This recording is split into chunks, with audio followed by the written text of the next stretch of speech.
Hey guys, it's Pluto and welcome back to another video. In today's video, I will be showing you how I make my gaming thumbnails. Real quick, before we start the video, I just want to say, if you want to just skip to the tutorial, go to the timestamp on the screen right now. Sorry for not uploading, I just replaced my microphone and wasn't able to record audio. If you guys want to hear more about why I haven't been uploading, go to my second channel, More Pluto. Alright, now I used Photoshop to edit my thumbnails, so you will need Photoshop for this tutorial. Let's get into it. Alrighty guys, so how I make my thumbnails is actually pretty easy, so I'm just going to go ahead and show some thumbnails that I've made before, so I'm just going to go ahead and show them on the screen right now.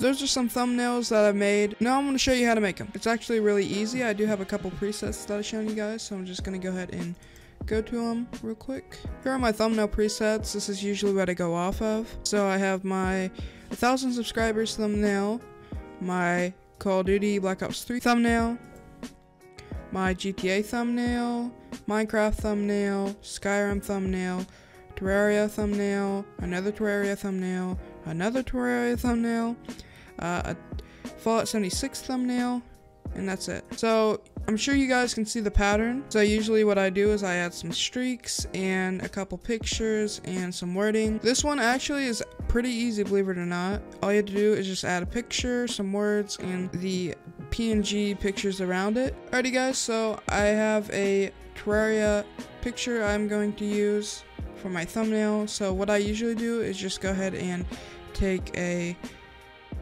picture with my Elgato of my PlayStation or whatever I'm recording on, and I use that for my video. Normally I don't take my thumbnails from the internet anymore. I usually just use my own picture. So what I usually do is I have a preset that I have saved. So if I just go ahead and go back to desktop, everything, pictures, main thumbnail, and my PSD that I have saved, I just can go ahead and drag this onto the thumbnail, or I can actually just drag the thumbnail onto it, which is easier. So if it's not a PNG, I just go ahead and go to select and go to all and just go ahead and drag that over here. Go and center it, and then I just drag it underneath everything like so, and then I just tilt the words. The reason I already didn't add the Terraria and whatever is because I don't know if I'm recording on console or if I'm not doing a Terraria duplication glitch. So I usually just use this preset, but your thumbnail should look like this by the end, so let's get into it. So what I do use is obviously my pictures. I have my main thumbnail pictures, so I have my Terraria, the Forest, Roblox, Skyrim, whatever games I make videos on. I usually have them in this little folder right here. I'll go ahead and leave a little link and make a link where you can go ahead and download the PNG pictures so you can use them for yourself. Also have the streaks picture, should be over here somewhere. Here it is.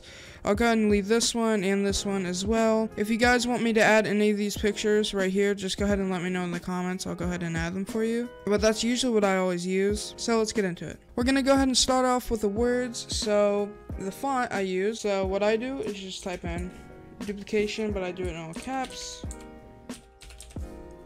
like so.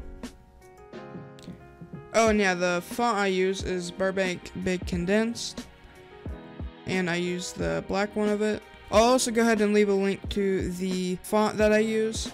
Anyway, once you got the wording down, all you have to do is just go ahead and make sure you typed it in, resize it, which is Control T.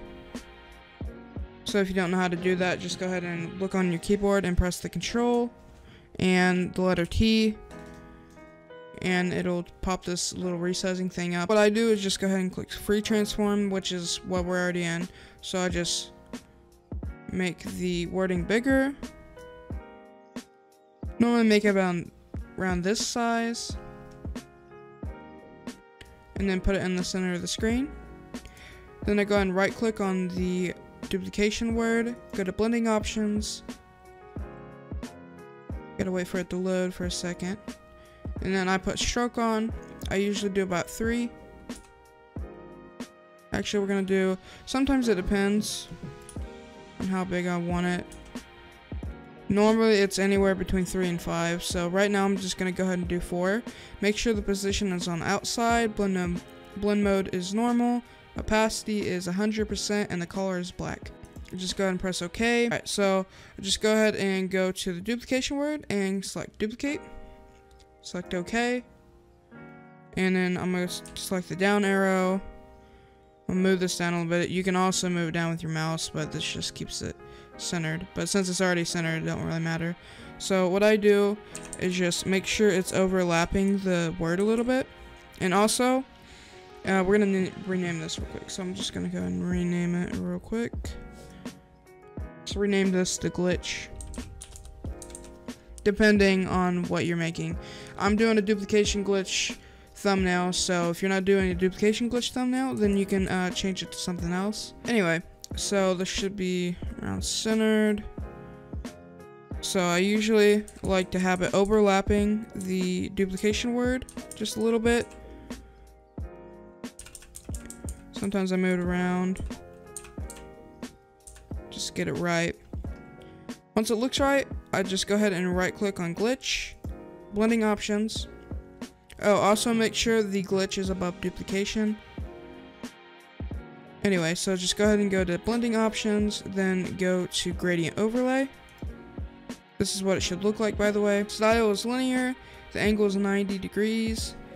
You can keep the scale at 100%, align with the layer. Just pretty much copy every setting I have here. And then there should be a preset setting already like this, so just go ahead and select what's similar to mine, and just go ahead and put a drop shadow. I do 50%, angle 30, let's see, 100%. I'm gonna do 50%. Sometimes I mess around with that as well. If it's too dark, then I'll keep it at 50% or maybe lower.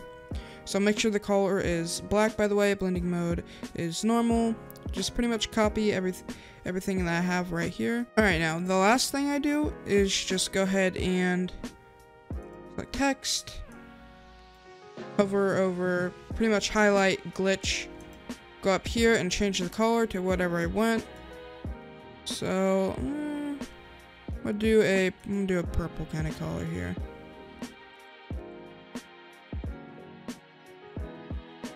Keep it dark purple.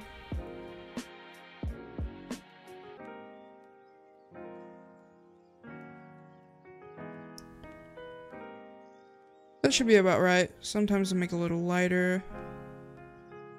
Looks fine. So now what I do is just go ahead and press OK or enter or the check mark, whatever you want to do. Then I go ahead and hold down Control and click on duplication and glitch. And go ahead and turn it into a smart object, which basically just combines both. If you go to the move around tool, you can actually move it. So what I like to do is just make sure it's centered. So just make sure it's in the center of the screen. Sometimes I scoot it down a little bit. So now once you got the wording down, just go ahead and go to the pictures that I gave you guys, and what I'm gonna do first, let's see here, let's go ahead and use the streaks. There we go. And I have a little note, it says streaks turn on screen blend mode. So if you're kind of new to Photoshop, you probably don't know what that means. Here, I'll just go ahead and show you real quick. So this is a PNG, but I select anyway. Just go ahead and carry it over to the picture, match it up, Control T to make it bigger, and make it as big as I like.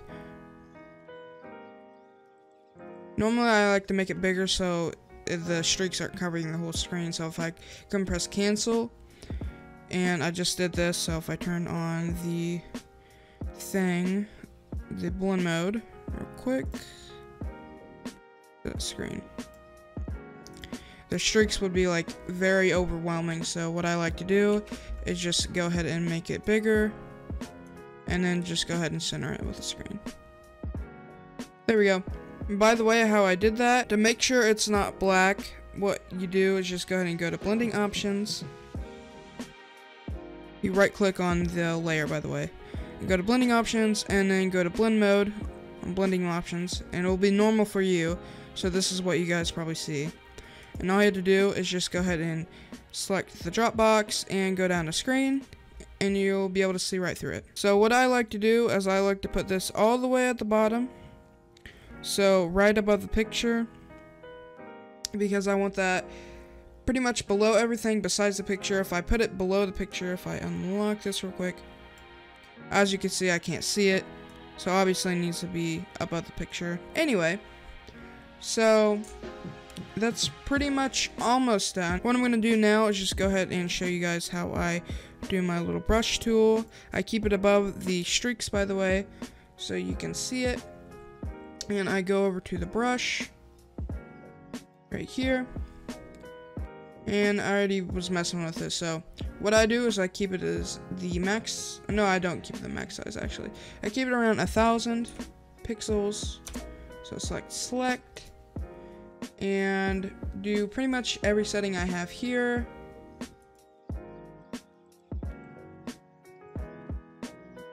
So just do whatever I have here. Go back and make sure blend mode is on normal. And what I like to do is zoom out. How I'm zooming out, by the way, if you don't know how to do that, is I'm pressing Control and Alt.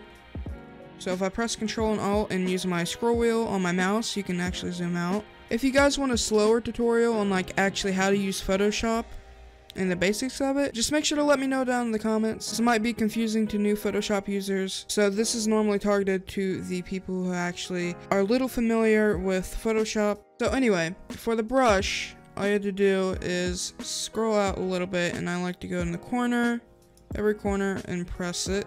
So as you can see, it's dark and you don't want that, so I'm just gonna do it in the corner real quick. There we go. So if it's dark or any other color like yellow or red or something, we obviously want it to be white because it's like a highlight. So I'm gonna go ahead and go select color overlay. See, if I did blue, it would be blue. It would be blue.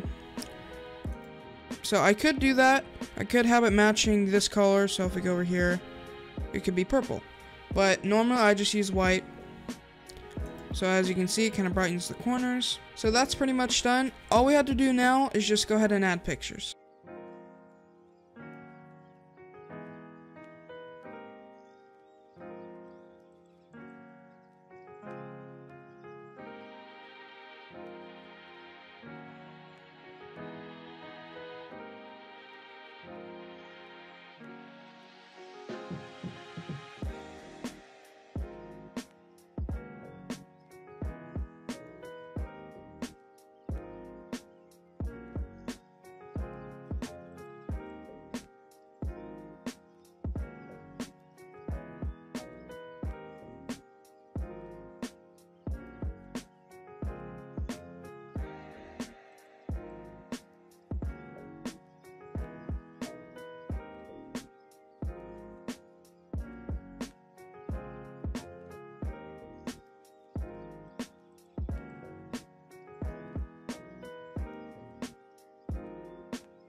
So guys, that's pretty much it. That's how you make my thumbnail. It's actually really easy. So if I just go ahead and get Photoshop over here, and I'm gonna go ahead and get my thumbnail presets real quick. I put it side to side, that should be fine, but if I put it side to side, let me make this a little smaller. It looks pretty much the same. What you could do is make this bigger, because in my old thumbnails, I usually make the pictures bigger, so you could do that. I would actually recommend that, because it gets your attention more, if that makes any sense. So you could do that, or you could change the font. So like this one is kind of similar to this. I'm not sure why it's going the opposite way. Normally I don't do this, but yeah, this is a pretty good one. Pretty good example. Anyway, so I had the controllers and the Meow Mirrors and the Martian saucers, Terraria, and the duplication words. So yeah, this is actually pretty much almost the exact same thing, other than there's a PS4 controller and a different picture. And obviously the coloring right here is different. So yeah, that's how you make my thumbnails. If you guys want more tutorial videos for Photoshop, or maybe how I make my videos, make sure to leave a comment down below. Hopefully this video helped you guys, and I really appreciate the support. Sorry I haven't uploaded in like 8 to 9 months. I just haven't had my mic, and wasn't gonna record without my mic because I don't like for you guys to have bad quality. I want to do my best to have good quality in my videos. Anyways, thank you guys so much for watching, and I'll see you in the next one.